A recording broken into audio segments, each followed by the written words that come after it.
Bonjour tout le monde, bienvenue à ce nouveau rendez-vous de Folie douce. Ici Yvan Bugeaud. Aujourd'hui, je reçois Chad Chouinard et Tania Leduc. On parle ensemble de la contribution de la paire aidance sur le retour à la vie active. À l'espresso et à l'espresso allongé, Pierre apporte son sujet, le syndrome du savant acquis. Notre collaboratrice Catherine Stassin propose sa chronique « Quand le psychique devient physique ». Bienvenue chez nous.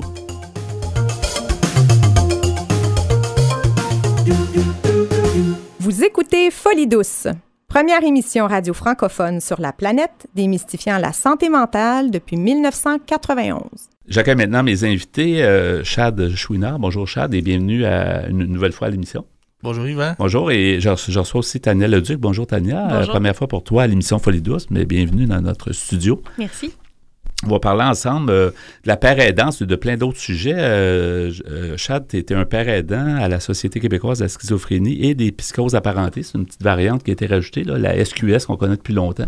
Oui, en fait, ça inclut toutes les autres psychoses aussi, que ce soit dans le trouble bipolaire, il peut y avoir la psychose. Donc, on inclut aussi, on offre des services, pas juste au niveau des personnes qui ont des problématiques de schizophrénie, mais aussi à des psychoses apparentées. C'est ça, et tes pères aidants, donc, puis on va l'expliquer encore une fois, tu sais, je pense que la paire aidance, c'est très important, autant famille que paire aidance tout court.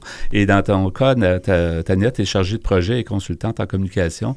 Tu as plusieurs chapeaux, tu es un peu un électron libre que tu me disais avant d'entrer en ondes. Alors, Chad, pourrais-tu nous expliquer d'abord peut-être ton parcours? J'aimerais ça qu'on mette la table puis qu'on parlera évidemment de tout ce qui est alentour de ça, là.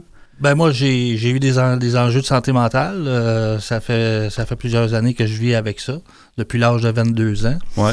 Et puis, ça fait depuis 2013 que je suis père aidant. Donc, j'ai de l'expérience. J'ai travaillé dans le public, j'ai travaillé dans une équipe SIM, j'ai travaillé aussi au centre de jour L'Échelon pour la revue Mentalité. Ouais. Et puis, j'ai eu l'opportunité, en fait, on m'a sollicité à aller travailler pour la Société québécoise de la schizophrénie. Parce que le rôle de père aidant était comme plus défini à la Société québécoise de la schizophrénie. Ça me permettait plus de faire mon travail de père aidant. Tandis que quand j'étais au centre de jour L'Échelon, ben, j'étais davantage rédacteur en chef. Ouais. Donc maintenant, ben, je fais plus de tâches connexes à la père aidance.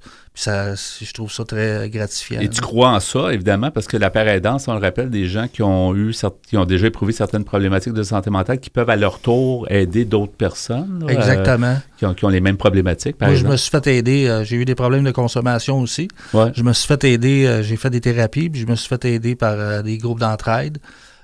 Par la suite, ben, quand j'ai commencé mon rétablissement en santé mentale, mais j'ai fait des groupes d'entraide aussi, des genres de groupes des GEM, là, des groupes d'entraide mutuelle, entre autres dans le groupe Reprendre pouvoir à l'époque.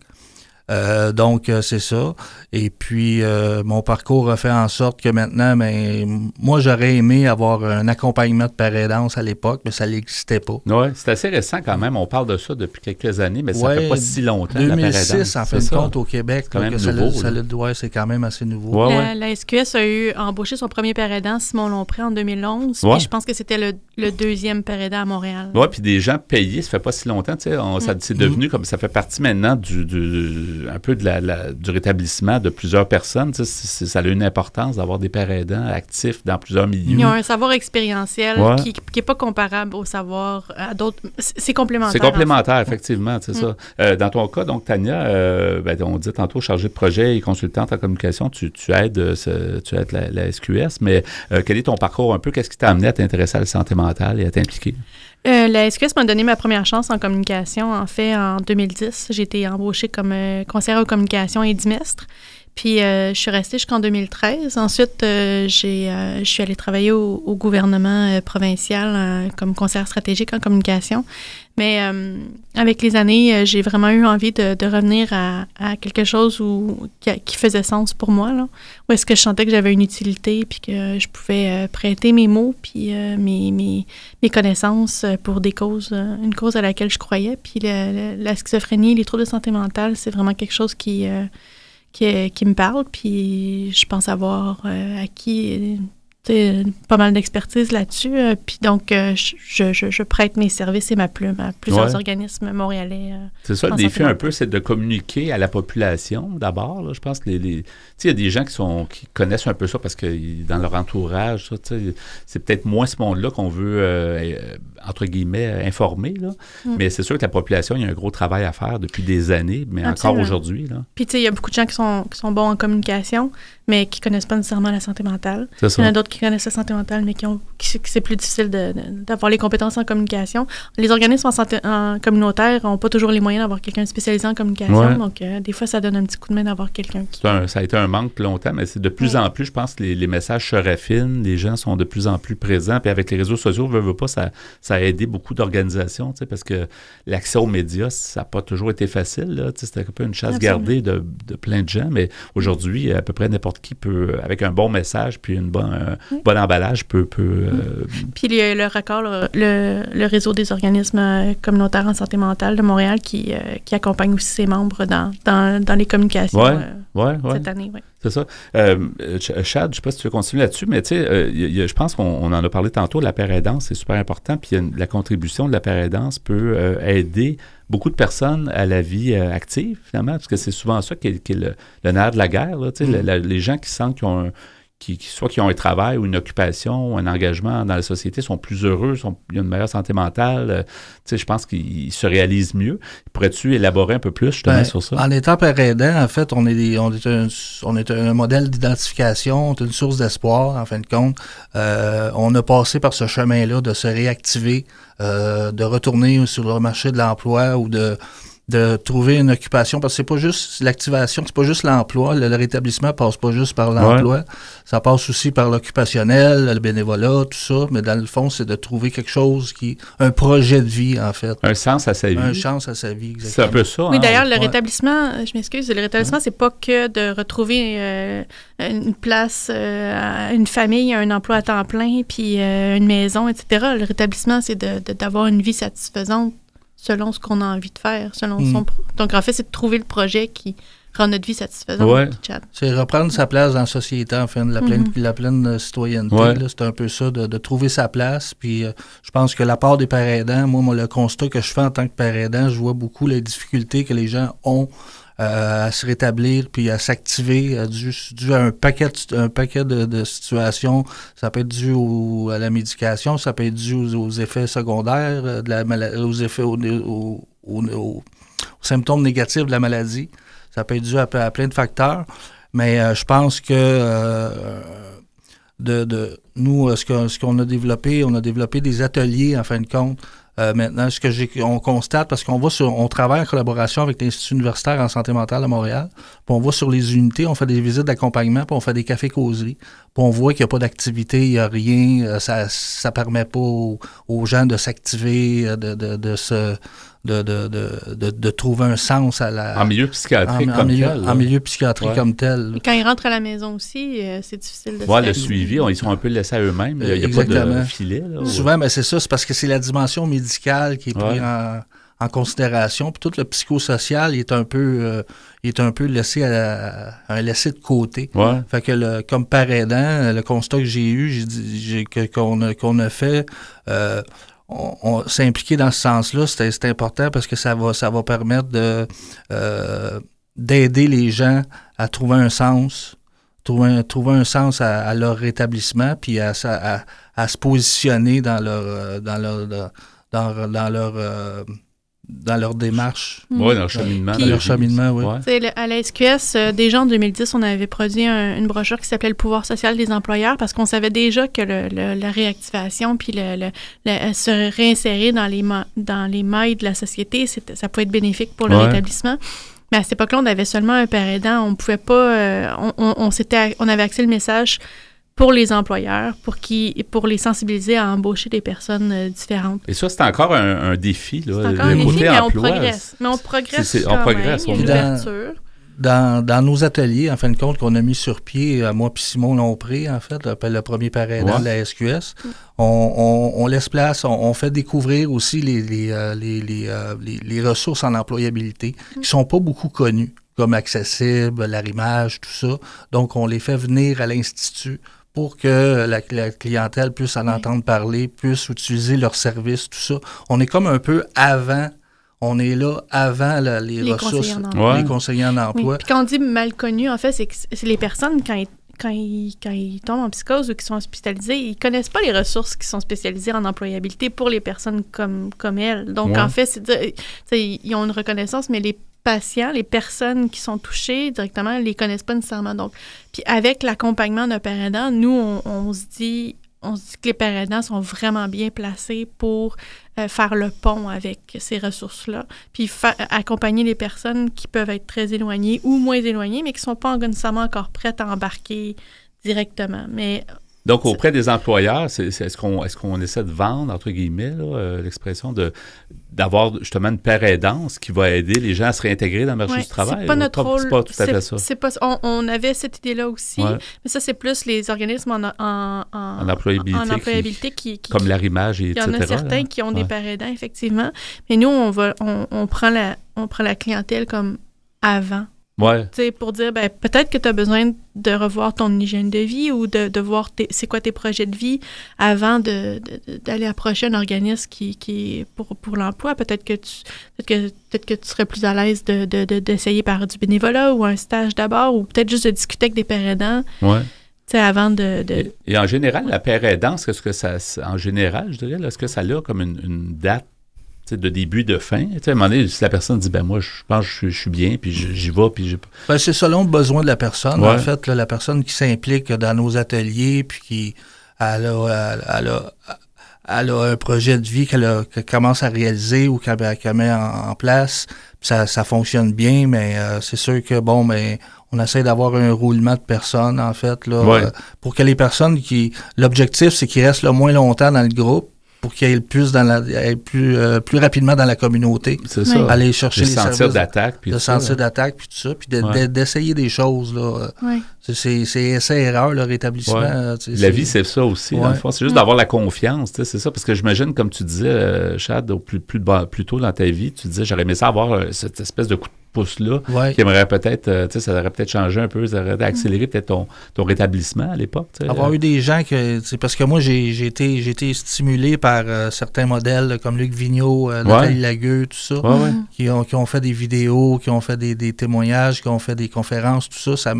Ça m'a stimulé à vouloir faire ce métier-là. Ouais. Mais à part ça, directement, comme nous on fait, j'ai pas eu de père aidant qui m'accompagnait puis qui me guidait, en fait, là, plus individuellement ou de groupe. Ouais. Là, ça permet, on voit le besoin, puis on voit que les gens, ça les aide, puis ça leur met confiance, comme on parlait, dernier atelier, on parlait de l'estime de soi, comment c'est important. Ouais. Comment c'est important de travailler sur la confiance, tout ça. C'est la base, en fin de compte, là, pour le rétablissement. Il reste peu de temps, il reste moins qu'une minute. Tu peux peut-être rajouter quelque chose, Tania, mais on pourra donner aussi des coordonnées. Là. Oui, en fait, je voulais dire d'abord que ce projet-là, il est financé grâce au soutien de la Fondation Mirella et Lino Saputo, puis on s'est adjoint une équipe de recherche pour pouvoir recueillir des données sur ce qu'on croit être une approche favorable vers l'employabilité, qui est donc ça va donner des résultats, puis peut-être des bonnes façons de faire, là, des méthodes. Donc ça, c'est Société Inclusive qui nous soutient dans le projet de recherche avec la chercheuse Geneviève Sauvé, Dr Adelbaki, puis Dr Ayer. En terminant, est-ce qu'on peut mentionner les coordonnées, la meilleure façon peut-être d'en savoir plus, puis peut-être de s'impliquer? Vous êtes en recrutement aussi, je pense? On est en recrutement continu pour les participants. Donc les personnes, si vous connaissez des gens qui souhaitent se réactiver, vous pouvez les référer à nos pères aidants. Le numéro de téléphone 514-251-4125, extension 1. Sinon, le site web, c'est schizophrénie.qc.ca. Puis, en cherchant SQS aussi, je pense qu'on trompe des fois le mot est pas facile à épeler. Oui, effectivement. Puis on a notre campagne de financement en ce moment, c'est Soutenir, c'est pas du délire. Ouais. Si vous voulez soutenir ces activités-là de pères aidants et puis le soutien psychosocial qu'on offre aux proches, allez sur notre site web. Merci beaucoup à vous deux. Merci Tania Leduc et merci Chad Chouinard. Donc, bonne continuation puis à la prochaine. Merci. Au revoir. Vous avez des choses à dire? Joignez-vous à notre groupe Folie douce sur Facebook. Parlons santé mentale. C'est maintenant le moment pour le segment Espresso. Bonjour Pierre Laporte. Salut Yvan. Alors aujourd'hui, ton sujet, le syndrome du savant acquis. Exactement, le savant acquis. C'est quoi un savant acquis? Ben, écoute, tu en as probablement déjà entendu parler, puis plusieurs de nos auditeurs aussi. Tu sais, c'est les gens qui racontent qu'ils ont reçu un coup sur la tête, assez important souvent, puis suite à ça, ils se sont mis à développer ou avoir toutes sortes de talents qu'ils ne connaissaient pas ou auxquels ils n'avaient jamais touché. Ah, OK. Mais c'est très rare et c'est pas reconnu par la médecine officielle encore. Mais j'ai décidé de prendre cet article-là qui s'appelle « Le passionnant destin » de Derek Amato. Et j'ai pris ça sur le site fémininbio.com, le syndrome, du savant acquis, écrit par une dame du nom de Héloïse Lebrun, qui est chef de projet édito à Féminin Bio, justement. Alors, cette madame Lebrun nous dit « Au réveil d'un long sommeil suite à une chute, l'Américain Derek Amato découvre qu'il a le syndrome du savant acquis. Sa vie va changer du tout au tout lorsqu'elle découvre qu'il peut jouer de tous les instruments de musique comme un professionnel. » Et il ne savait rien avant, là. Non, wow. Tu vas voir. Alors, aussi appelé le savantisme, le syndrome du savant n'est pas un diagnostic médicalement reconnu. Selon le psychiatre américain Darold Treffert, ce syndrome touche en majorité les personnes ayant un trouble du développement tel que l'autisme. Il se manifeste lorsqu'un individu possède des domaines de compétences, de capacité ou d'excellence qui contrastent avec les limitations de la personne. Le docteur Treffert ajoute que tous les autistes n'ont pas le syndrome du savant et toutes les personnes souffrant du syndrome du savant ne sont pas autistes. D'autres chercheurs déclarent que les traits autistiques et les habiletés du savant peuvent être liés ou ont contesté certaines des premières conclusions sur le syndrome du savant, jugeant qu'il s'agissait de oui-dire non corroborés par un examen minutieux indépendant. Il faut dire que c'est assez extraordinaire aussi. Tu sais, ça sort du commun. Il ne doit pas y avoir tant de cas. Il y en a très, très, très peu. Comment on peut documenter ça? Puis, il faut que ça soit quand même sur un certain nombre de personnes. Oui, mais ça l'est quand même documenté, tu vas voir.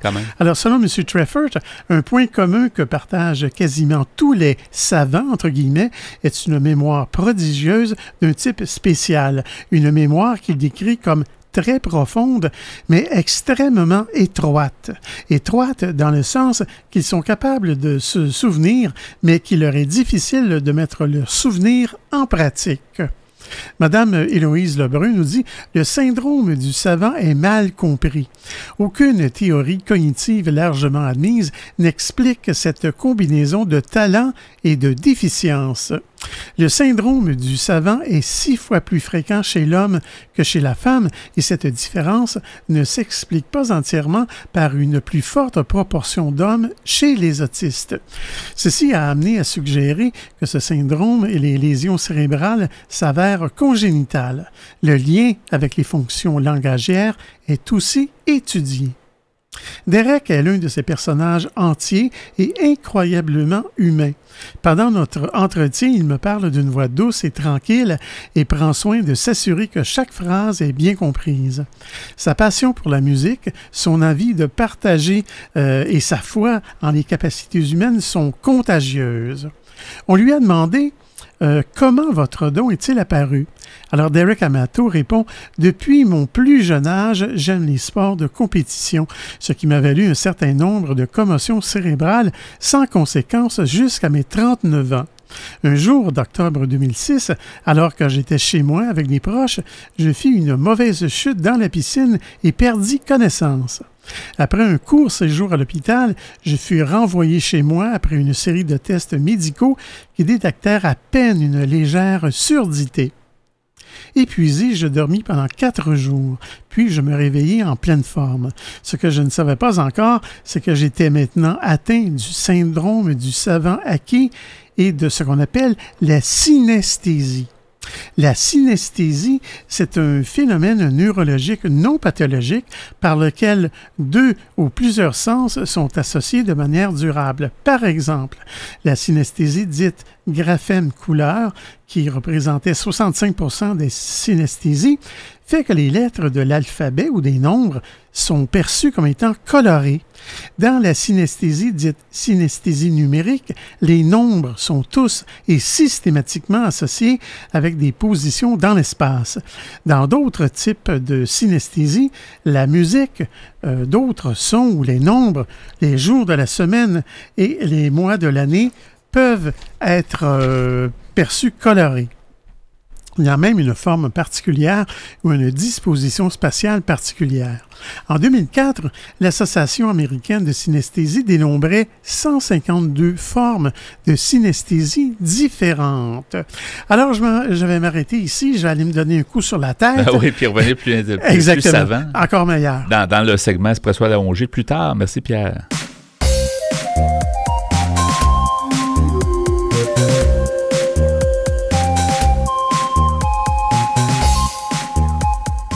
À venir dans l'émission, Catherine Stassin amène sa chronique « Quand le psychique devient physique ».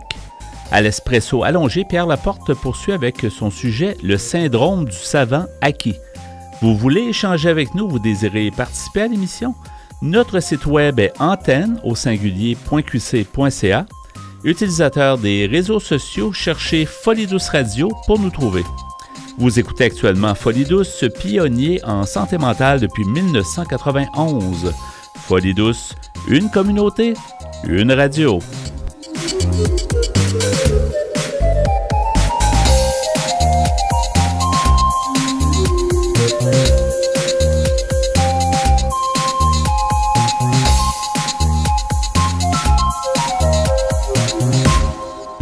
Les meilleurs chroniqueurs en santé mentale s'expriment sur les ondes de Folie Douce. Écoutons-les. C'est avec bonheur que j'accueille encore une fois notre collaboratrice Catherine Stassin. Bonjour Catherine. Bonjour Yvan. Ce n'est pas la première fois et pas la dernière, je l'espère. J'espère aussi. C'est une belle chronique aujourd'hui. Le titre « Quand le psychique devient physique ».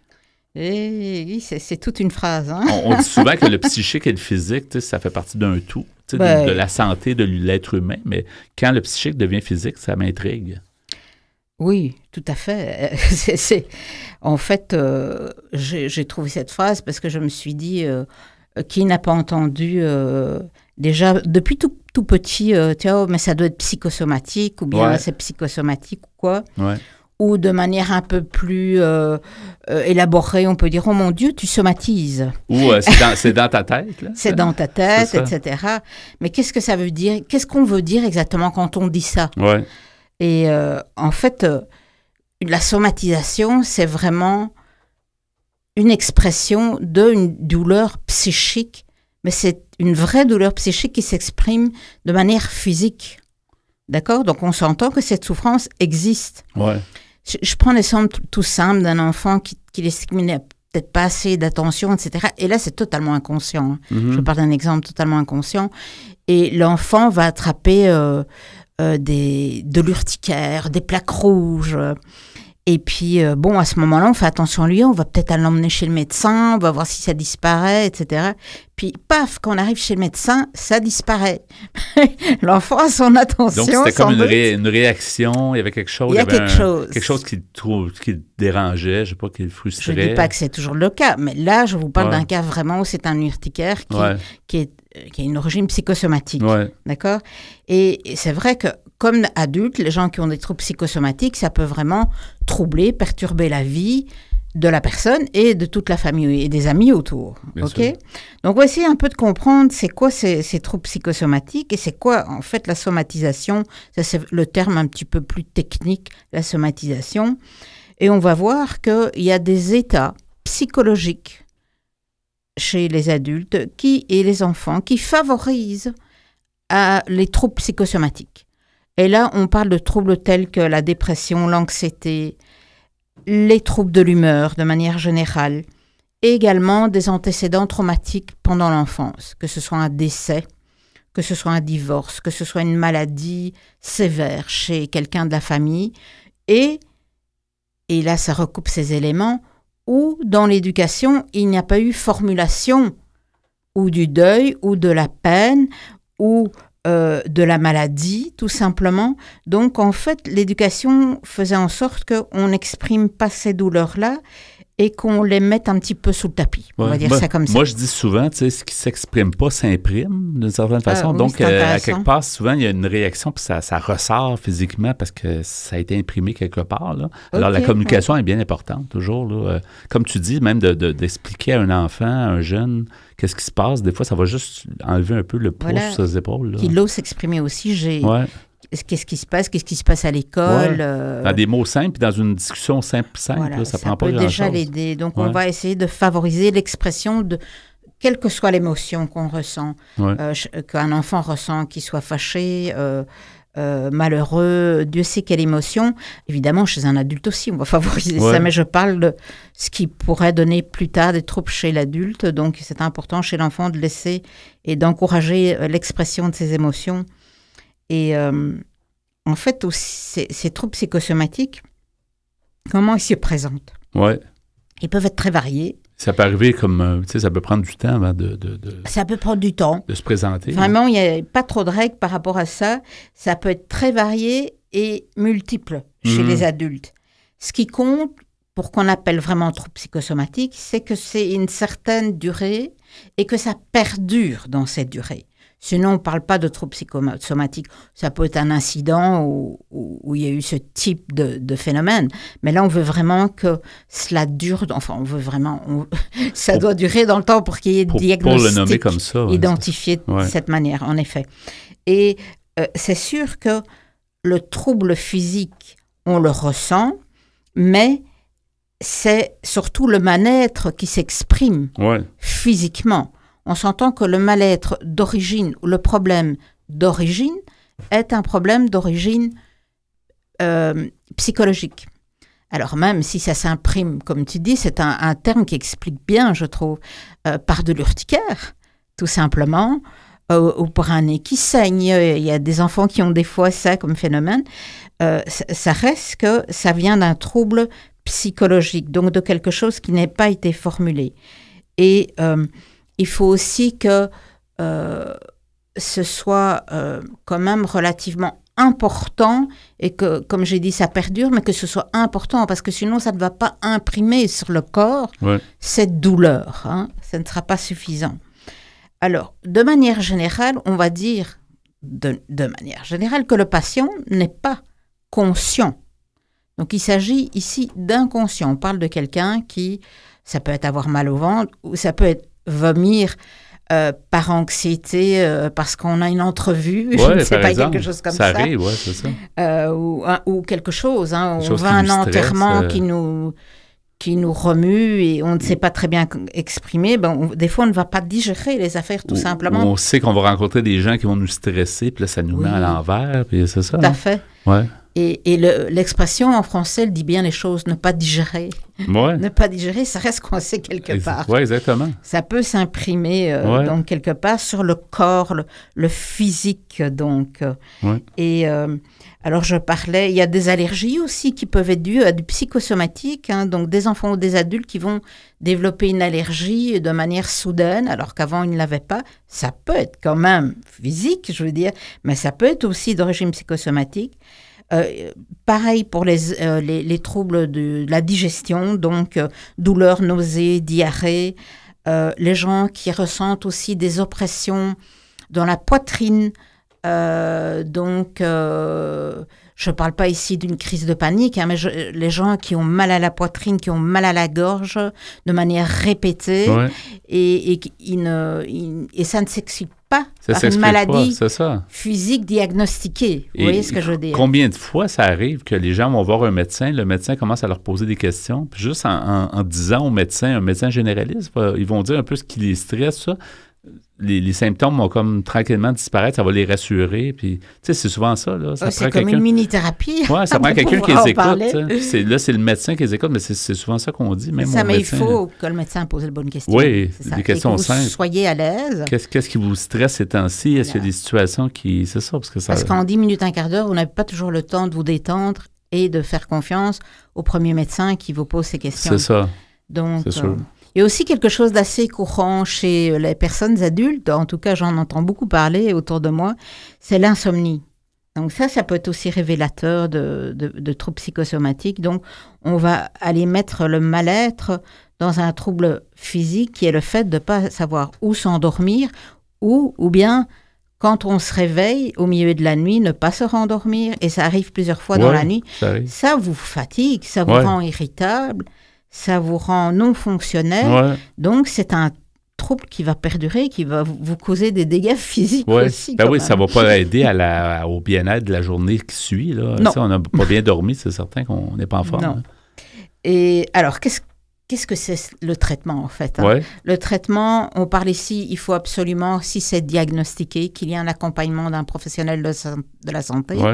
Donc, il y aura, en fonction de la gravité, une demande pour qu'il y ait psychothérapie, pour que la personne prenne conscience de son cheminement et, tiens, dans le fond, c'est quoi l'émotion qu'elle n'a pas vécue ou qu'elle ne vit pas et qui se met en trouble psychosomatique. Donc ça, c'est une thérapie. Mais tout le monde n'est pas prêt à entendre ce que son inconscient veut peut-être lui dire. Puis donc tout le monde faut faire attention. Tout le monde ne croit pas en ça. Il faut être sensibilisé. Non, tout le monde ne croit pas en ça, c'est vrai. Il faut être sensibilisé à ce qu'on... C'est un tout, le psychique, le physique. C'est vrai. C'est pas tout le monde qui est prêt à... Alors, en plus de la thérapie, il y a évidemment les antidépresseurs pour les patients uniquement conscients de la pathologie. Donc, les gens qui se prennent en main, qui se disent « Ok, c'est ça que j'ai parce que je n'ai pas vécu ma colère ou parce que je n'ai pas vécu autre chose. Ok, mais maintenant, il faut m'accompagner. » Donc, il y a médicaments, pardon, je ne sais plus le terme. On vous donne des médicaments. Oui, simplement. Voilà. Et évidemment, ce qu'il y a entre guillemets de plus simple, c'est la relaxation, c'est-à-dire des prises de respiration, mais pas uniquement quand vous sentez que les symptômes arrivent, mais essayez tout au long de votre journée de prendre des petits moments. De prendre des moments, justement, tout à fait, Yvan, où vous allez vous dire, OK, moi, c'est important pour moi. Qu'est-ce que j'ai vécu ce matin? Qu'est-ce que j'ai vécu ce midi? Surtout si vous sentez qu'il y a des choses qui vous ont ou fâché ou attristé. Prendre quelques minutes et se dire, OK, je me relaxe parce que j'étais au bureau, dans le fond, je n'ai pas pu vraiment vivre ces émotions. Maintenant, je vais les vivre. Et comme tu disais dans d'autres chroniques, même peut-être aller faire une petite balade dans un parc à proximité. Excellent, les petites écouter balades les de l'heure oiseaux, du midi. La nature, en 15 minutes, ça peut faire un bien immense. Exact. Et si on a de un se parc à dire, côté. voilà, là, je m'autorise à ou pleurer 5 minutes, ou à me fâcher avec moi-même, ou avec quelqu'un d'autre. Et une dernière chose que je voudrais dire avec ça, c'est qu'en fait, il s'avère que 20% des gens qui vont voir le médecin, en fait, ont des symptômes somatiques. C'est-à-dire qu'ils ont des troubles. 20%, c'est quand même beaucoup. Qui ne sont pas à la base physique de base. Là, ils sont psychosomatiques. Ils sont d'origine de mal-être, même si les symptômes deviennent physiques. C'est pas difficile à croire, même 20%, j'ai l'impression que c'est même plus que ça, à mon avis. Peut-être, j'ai l'impression que moi, je crois beaucoup qu'il y a beaucoup de problématiques. Oui, je pense qu'au bout X années, en effet, il y a des maladies qui peuvent en une fois se transformer en physique et on ne parle plus de psychosomatique à ce moment-là, mais enfin, ça, mais l'origine a peut-être pourrait été être pour une autre chronique, mais c'est ça. vrai que c'est intéressant. Peut-être l'origine a été psychosomatique, mais avec les années, c'est devenu physique. Là, mais Ah oui, tout à fait. De toute façon, le mal dont vous souffrez physique, vous le sentez véritablement physiquement. Oui, c'est ça. Même si il vient du psyché. C'est ça. D'accord? C'est juste qu'il y a une transposition dans le physique. C'est ça, mais il n'y a pas une origine, une réaction anaphylactique comme pour un choc et vous avez une piqûre de guêpe, vous voyez ce que je veux dire? Oui, c'est ça. Ça vient du mal-être, votre réaction allergique. Ça se transforme en... C'est ça. Voilà. Alors, une autre chose, c'est que les femmes sont plus touchées, étonnamment. Là, je n'étais pas au courant de ça, là, je me suis documentée. Et aussi... Pour terminer, en fait, l'Organisation mondiale de la santé voudrait transformer ce terme trouble psychosomatique en un diagnostic pour étudier le syndrome de stress physique. Et je trouve ça intéressant parce que il y a un véritable stress physique ressenti par les personnes qui le vivent, parce que elles attrapent la diarrhée, parce qu'elles vomissent, parce qu'elles ont la poitrine oppressée ou Dieu sait quoi. Donc, je trouve ça intéressant de voir que les mentalités évoluent et qu'ils ont envie d'appeler ça syndrome de stress physique. Ouais. Voilà. Mais à l'heure où je vous parle, là, je ne peux pas vous dire que ça a été fait. Hein. C'est en discussion. Oui, merci beaucoup, Catherine. On va mettre les références, comme à notre habitude, dans notre site web antenne.qc.ca, dans la section mentionnée à Folie Douce. Merci beaucoup pour cette chronique où on démystifie un peu le psychique et le physique. Merci, Catherine, et à la prochaine. Merci, Yvan. Au revoir. Au revoir. Bye-bye. Bye. Ici Marjolaine Lachance de Belle Cause pour la Cause. Vous écoutez actuellement l'émission Folie Douce. De retour au micro, à l'Espresso allongé avec ton sujet, Pierre, que tu as débuté plus tôt, le syndrome du savant acquis. Oui, ça, c'est ces gens, et il y en a très peu de ces gens-là, qui subissent un coup sur la tête, assez violent habituellement, et qui se mettent à développer des talents incroyables. Souvent, ça peut être pour la musique, mais ça peut être aussi pour les mathématiques. Aussi, j'ai déjà vu des documentaires là-dessus. Il y a des gens comme ça qui étaient souvent autistes, pas toujours, mais souvent autistes, puis qui se mettent à élaborer des formules mathématiques ou chimiques. Du jour au lendemain, qu'il n'y avait pas nécessairement cette chose-là avant de... C'est quasiment incroyable. C'est quand même dur à croire. Hein. Oui, alors le titre de l'article, au complet, c'est « Il devient musicien professionnel après une commotion, le passionnant destin de Derek Amato », écrit par Mme Héloïse Lebrun, qui est chef de projet édito sur le site féminin Bio. Alors, elle nous parle de cet Américain. Alors, on a demandé à Derek Amato comment il s'est aperçu de son talent pour le piano, par exemple. Alors, il a dit que c'était en rendant visite à un ami, c'était en 2006, quelques jours plus tard, après sa sortie de l'hôpital, après son choc crânien, qu'il fut soudain attiré par son piano. Il dit alors que je n'avais jamais touché un piano de ma vie, je jouais 7 heures d'affilée. C'est quelque chose. Non, sans pouvoir m'arrêter. Et il dit, et ce n'est pas tout. En plus du piano, j'ai aussi reçu un don pour la guitare, la basse et les percussions. Et ce, dans plusieurs styles musicaux, allant du classique au rock. Sans avoir fait tout le travail, tu sais que ça prend, toi-même, t'es musicien, Pierre, tu le sais, après, ça prend des années. On pourrait l'engager pour nous faire des jingles. Ben oui, il joue de tout. On sauverait de l'argent. Un homme orchestre, ben ouais. Oui. Non, mais c'est vrai, ça prend du travail d'habitude, puis tout à coup, la personne, c'est quand même incroyable. Oui. Alors, concrètement, comment se traduit chez lui ce phénomène? Eh bien, Derek répond que « Je compose spontanément de la musique 24 heures sur 24 sans pouvoir m'interrompre. Les carrés de couleurs que je vois tourner autour de ma tête correspondent à des notes, mais cela défile si vite que je ne peux capturer qu'une partie de cette mélodie. Je pourrais jouer sans interruption, mais évidemment, ce n'est pas possible. Je vis une vie normale avec ma famille et mes occupations, mais il y a toujours un moment où la pression est trop forte et je sais que je dois aller jouer. Il faut que la musique s'exprime. » Je pourrais rajouter en plus, il faut que le gars dorme un peu. Un peu, c'est ça. C'est ça, il faut qu'il se repose. Alors, Mme Héloïse Lebrun nous dit de nombreuses études scientifiques sont en cours à mon sujet. En fait, c'est M. Amato qui parle. Ouais. Il dit pour essayer de comprendre comment toutes ces capacités ont été activées, les mesurer et les situer dans le cerveau et dans l'ADN. C'est passionnant, dit-il. Je n'ai pas fait de recherche généalogique pour savoir si j'avais des ancêtres musiciens. Mais en tout cas, pas dans des générations proches. On lui a ensuite demandé comment expliquez-vous votre lien en ce cas-là à la musique. Derek nous dit si la musique est un langage, c'est celui de l'âme.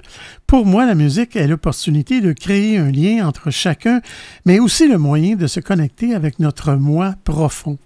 La musique est un des outils qui nous permet d'aller explorer à l'intérieur de soi.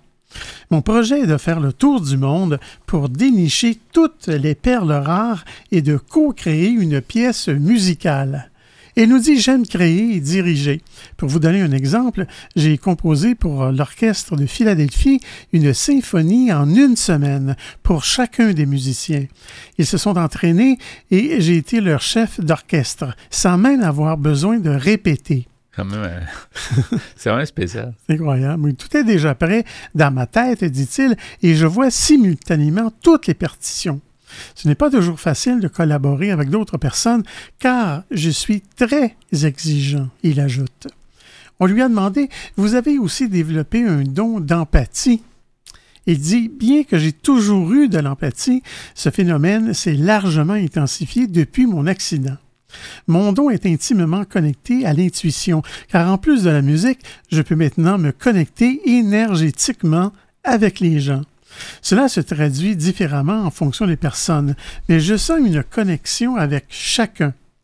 C'est comme si j'arrivais à ressentir physiquement ce que les autres ressentent, mais avec une compassion qui me dépasse.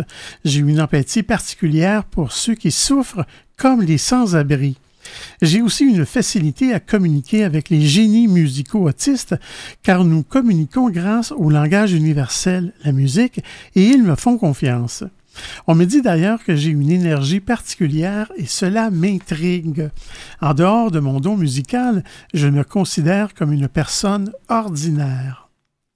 Madame Héloïse Lebrun lui demande par la suite « Comment vivez-vous cette nouvelle vie ?»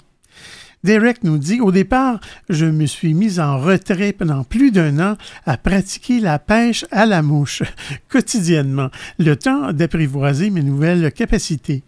Il m'a fallu du temps pour m'adapter à ce niveau de conscience décuplé. Je suis le seul cas au monde de savants musicaux acquis sur moins de 100 savants acquis qui sont encore en vie et qui souvent sont autistes. On lui demande, y a-t-il des effets secondaires? Il nous dit, ce n'est pas facile tous les jours et j'ai souvent des migraines violentes ainsi qu'une grande sensibilité au son et à la lumière. En règle générale, il faut que je fasse attention quand je suis à l'extérieur. Cette surstimulation de mon cerveau peut m'épuiser. J'ai appris à le gérer, à écouter mon corps et à me reposer quand j'en ressens le besoin. J'évite de prendre des médicaments pour ne pas endormir mes capacités. Finalement, on lui demande quelle est votre mission dans la vie. Derek nous dit « Après mon accident, j'ai vraiment senti que je devais partager ce don que j'avais reçu. » Mais je vais m'arrêter ici, Yvan, et les gens pourront poursuivre la lecture. On va donner l'adresse Internet. On va mettre ça sur notre site web dans la section mentionnée à Folie Douce sur le site antenne.qc.ca. Le syndrome du savant acquis. Merci Pierre. C'est encore meilleur la deuxième fois. Écoutez-nous en reprise sur YouTube en cherchant Folie Douce Radio. Avant de terminer ce rendez-vous de Folie Douce, merci beaucoup Pierre pour ton travail en régie comme à chaque semaine. Bienvenue mon cher. Merci aussi pour ton sujet, un sujet très intéressant que tu as amené à l'espresso et l'espresso allongé, le syndrome du savant acquis. C'est quand même incroyable. C'est assez inhabituel. Oui, c'est assez spectaculaire. Merci pour ça. Nos invités en début d'émission, Chad Chouinard et Dania Leduc, nous ont parlé de contribution de la paire aidante sur le retour à la vie active et notre collaboratrice Catherine Stassin était aussi des nôtres. Son sujet, quand le psychique devient physique. C'était donc Folie Douce cette semaine. C'est Yvan Bugeaud à l'animation. Bonne semaine à tous et à la prochaine. Au revoir.